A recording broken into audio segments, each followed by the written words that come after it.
Shalom. Saya harap kita semua dalam keadaan sehat dimanapun berada saat ini. Dalam kesempatan ini kita akan merenungkan satu tema, carilah yang baik, jangan yang jahat. Dalam kitab Amos pasal yang kelima ayat yang ke-14 dituliskan demikian. Carilah yang baik dan jangan yang jahat, supaya kamu hidup.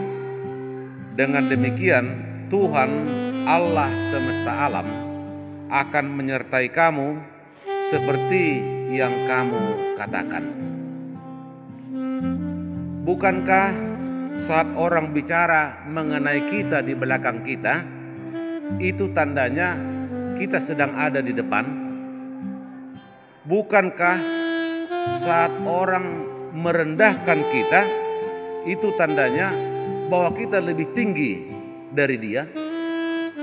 Bukankah saat orang berbicara tentang iri hati kepada kita, itu tandanya bahwa kita jauh lebih baik dari dia?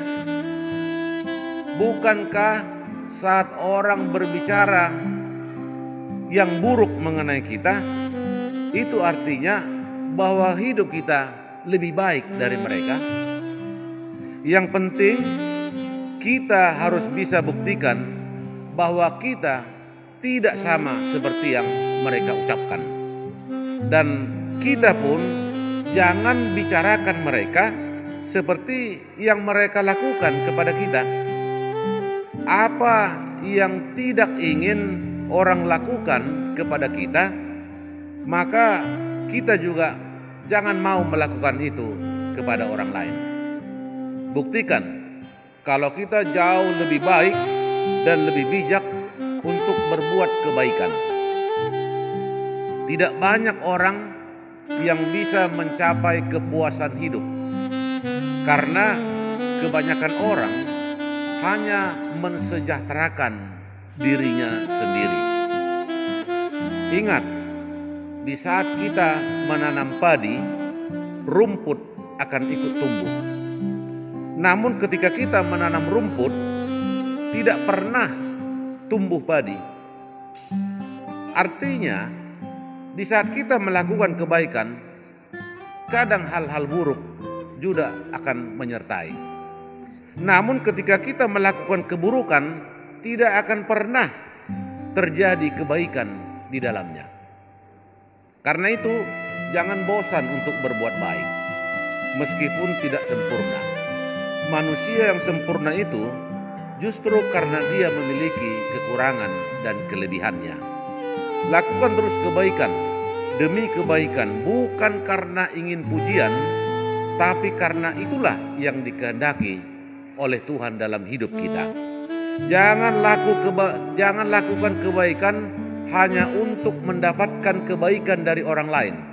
Sebab kebaikan ini akan selalu diingat oleh orang lain. Ingat, kebaikan ini adalah satu investasi yang tidak pernah merugi, karena selalu menguntungkan. Setiap kebaikan yang kita lakukan ini bisa menguntungkan 100 kali lipat dari kebaikan yang pernah kita lakukan. Ingat, jangan pernah mengharapkan hasil kebaikan itu dari manusia, tapi harapkanlah hasilnya dari Tuhan yang empunya segalanya. Seperti yang dikatakan dalam Amos 5 ayat 14 tadi, carilah yang baik dan jangan yang jahat, supaya kamu hidup. Dengan demikian Tuhan Allah semesta alam akan menyertai kamu seperti yang kamu katakan. Salam sehat dari Gereja HKBP Balikpapan Baru. Selamat beraktivitas bagi kita semua. Tuhan memberkati. Amin.